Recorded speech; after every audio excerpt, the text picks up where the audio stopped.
श्रीदेवी भागवत नवो स्कंद 16वां अध्याय में भक्तगणों आपको परशुराम की तरह क्षेत्रसार और विश्वामित्र के वंश की कथा कहूँगा। आप इसको ध्यानपूर्वक सुने और भक्तगणों आप इस चैनल को लाइक करें, सब्सक्राइब जरूर कर दें। कथा सुनिए। श्री सुखदेव जी कहते हैं, परीक्षित, अपने पिता की यह शिक्षा भगवान परशुराम ने जो आज्ञा कहकर स्वीकार की, इसके बाद वे 1 वर्ष तक तीर्थ यात्रा करके अपने आश्रम पर लौट आए। एक दिन की बात है, परशुराम जी की माता रेणुका गंगा तट पर गई हुई थी। वहां उन्होंने देखा कि गर्दभ राज चित्ररथ कमलों की माला पहने अप्सराओं के साथ विहार कर रहा है। वे जल लाने के लिए नदी तट पर गए थे, परंतु वहां जल कीड़ा करते हुए गर्दभ को देखने लगी और पति देव के हवन का समय हो गया है, इस बात को भूल गई।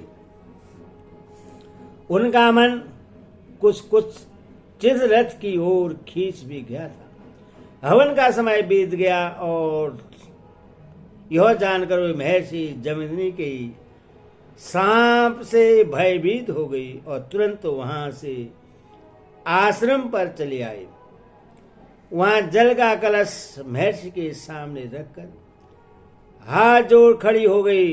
जमदग्नि मुनि ने अपनी पत्नी का मानसिक व्यभिचार जान लिया और क्रोध करके कहा, मेरे पुत्रों, इस पापिन को मार डालो।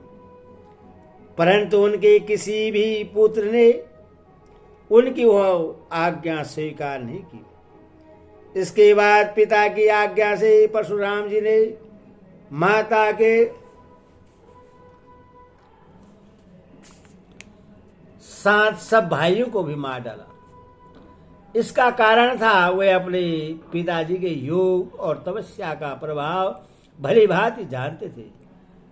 परशुराम जी के इस काम से सत्यवती नंदन महर्षि जमदग्नि बहुत प्रसन्न हुए और उन्होंने कहा, बेटा, तुम्हारी जो इच्छा हो वर मांग लो। परशुराम जी ने कहा, पिताजी, मेरी माता और सब भाई जीवित हो जाएं तथा उन्हें इस बात की याद न रहे कि मैंने उन्हें मारा था। परशुराम जी के इस प्रकार कहते ही जैसे कोई सोकर उठे, सबके सब अनायास ही सकुशल उठ बैठे। परशुराम जी ने अपने पिताजी का तपोबल जानकर ही तो अपने सुहृदयों का वध किया था। परीक्षित, सहस्त्रबाहु अर्जुन के जो लड़के परशुराम जी से हार कर भाग गए थे, उन्हें अपने पिता के वध की याद निरंतर बनी रहती थी। कहीं एक क्षण के लिए भी उन्हें चैन नहीं मिलता था। एक दिन की बात है, परशुराम जी अपने भाइयों के साथ आश्रम से बाहर वन की ओर गए हुए थे। यह अवसर पाकर बैर साधने के लिए सहस्त्रबाहु के लड़के वहां आ पहुंचे। उस समय महर्षि जमदग्नि अग्निशाला में बैठे हुए थे और अपनी समस्त वृत्तियों में पवित्र कृति भगवान के ही चिंतन में मग्न हो रहे थे। उन्हें बाहर की कोई सुध न थी। उसी समय उन पापियों ने जमदग्नि ऋषि को मार डाला। उन्होंने पहले से ही ऐसा पापूर्ण निश्चय कर रखा था। परशुराम जी की माता रेणुका बड़ी दीनता से उनसे प्रार्थना कर रही थी, परंतु उन सबों ने उनकी एक न सुनी। वे बलपूर्वक महर्षि जमदग्नि का सिर काट कर ले गए। परसित, वास्तव में वे नीच क्षेत्रीय अत्यंत क्रूर थे। सती रेणुका दुख और शोक से आतुर हो गई। वो अपने हाथों, अपनी छाती और सिर पीट पीट कर जोर जोर से रोने लगी। परशुराम, बेटा परशुराम, शीघ्र आओ। परशुराम जी ने बहुत दूर से माता का हा राम यह करोड़ गर्जन सुन लिया। वे बड़ी शीघ्रता से आश्रम पर आए और वहां जाकर देखा कि पिताजी मार डाले गए हैं। पर उस समय परशुराम जी को बड़ा दुख हुआ। सारे क्रोध और सहिष्णुता मानसिक पीड़ा और शोक के वेग से वे अत्यंत मोहित हो गए। हाय पिताजी, आप तो बड़े महात्मा थे। पिताजी, आप तो धर्म के सच्चे पुजारी थे। आप हम लोगों को छोड़कर स्वर्ग चले गए। ईश्वर का विलाप कर उन्होंने पिता का शरीर तो भाइयों को सौंप दिया और स्वयं हाथ में फरसा उठाकर क्षेत्रियों का सहार कर डालने का निश्चय किया। प्रसिद्ध परशुराम जी ने महिषमती नगरी में जाकर सहस्त्र भाव अर्जुन के पुत्रों के सिरों से नगर के बीचों बीच एक बड़ा भारी पर्वत खड़ा कर दिया।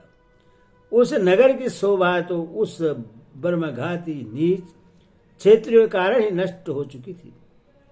उनके रक्त से एक बड़ी भयंकर नदी बह निकली, जिससे देखकर ब्राह्मण द्रोहियों का हृदय भय से कांप उठता था। भगवान ने देखा कि वर्तमान क्षेत्रीय अत्याचारी हो गए हैं, इसलिए राजन उन्होंने अपने पिता के वध को निमित्त बनाकर 21 बार पृथ्वी को क्षेत्रहीन कर दिया और कुरुक्षेत्र के समंत पंचक में ऐसे ऐसे 5 तालाब बना दिए जो रक्त के जल से भरे हुए थे। परशुराम जी ने अपने पिताजी का सिर लाकर उनके धड़ से जोड़ दिया और यज्ञ द्वारा सर्वदेवमय आत्मस्वरूप भगवान का यजन किया।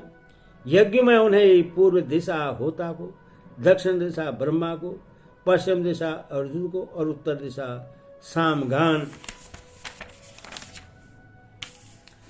करने वाले उद्गाता को दे दी। इस प्रकार अग्निकोण आदि विदिशाएं ऋतुजनों को दी। कश्यप जी को मध्य भूमि दी, उपदृष्टा को आर्यावर्त दिया तथा दूसरे सदस्यों को अन्य दिशाएं प्रदान कर दी। इसके बाद यज्ञान स्नान करके वे समस्त पापों से मुक्त हो गए और ब्रह्मा नदी सरस्वती के तट पर मेघ रहित सूर्य के समान शोभायमान हुए। महर्षि जमदग्नि को स्मृति रूप संकलमय शरीर की प्राप्ति हो गई।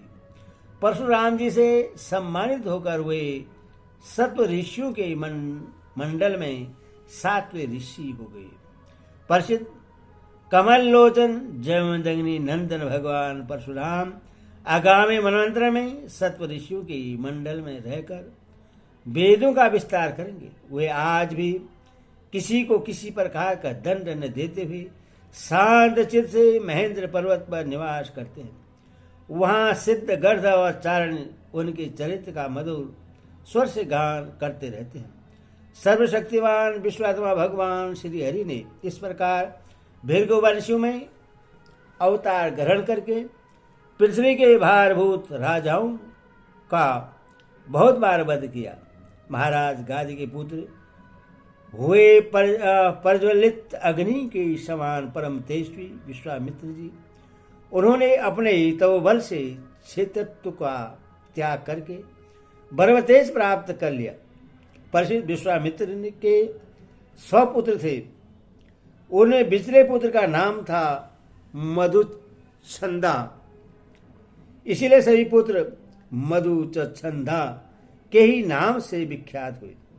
विश्वामित्र जी ने भृगुवंशी अजिगर्त के पुत्र अपने भांजे सुनसेव को, जिसका एक नाम देवराज भी था, पुत्र रूप में स्वीकार कर लिया और अपने पुत्रों से कहा कि तुम लोग इससे अपना बड़ा भाई मानो।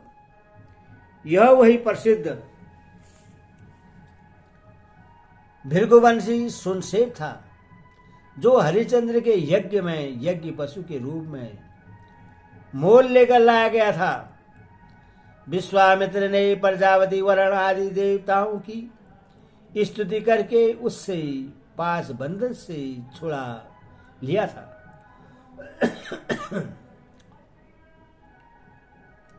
देवताओं ने यज्ञ में यह सुनसेव देवताओं द्वारा विश्वामित्र को दिया गया था। अतः देवेह रातः इस व्यवति के अनुसार गादी वंश में यह तपस्वी देवराज के नाम से विख्यात हुआ। विश्वामित्र जी के पुत्रों में जो बड़े थे उन्हें सुनशेब को बड़ा भाई मानने की बात अच्छी न लगी। इस पर विश्वामित्र ने क्रोधित होकर उन्हें शाप दे दिया कि दुष्टो, तुम सब मलेच्छ हो जाओ।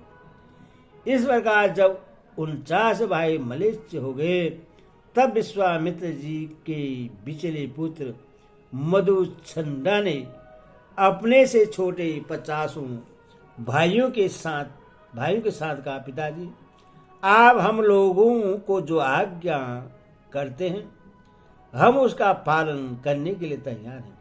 यह कहकर मधुछंदा ने मंददृष्टा सुनशेब को बड़ा भाई स्वीकार कर लिया और कहा कि हम सब तुम्हारे अन्यायी छोटे भाई हैं। तब विश्वामित्र ने अपने इन आज्ञाकारी पुत्र से कहा, तुम लोगों ने मेरी बात मानकर मेरे सम्मान की रक्षा की है, इसीलिए तुम लोगों जैसे सुपुत्र प्राप्त करके मैं धन्य हुआ हूं। मैं तुम्हें आशीर्वाद देता हूं कि तुम्हें भी सुपुत्र प्राप्त होंगे।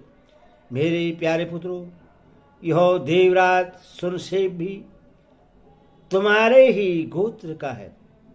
तुम लोग इसकी आज्ञा में रहना। प्रसिद्ध विश्वामित्र के अष्टक, हारित, जय और कीर्तिमान आदि और भी पुत्र थे। इस प्रकार विश्वामित्र जी की संतानों से कौशिक गोत्र में कई भेद हो गए और देवराज को बड़ा भाई मानने के कारण उनका परवर ही दूसरा हो गया। हरि ओम।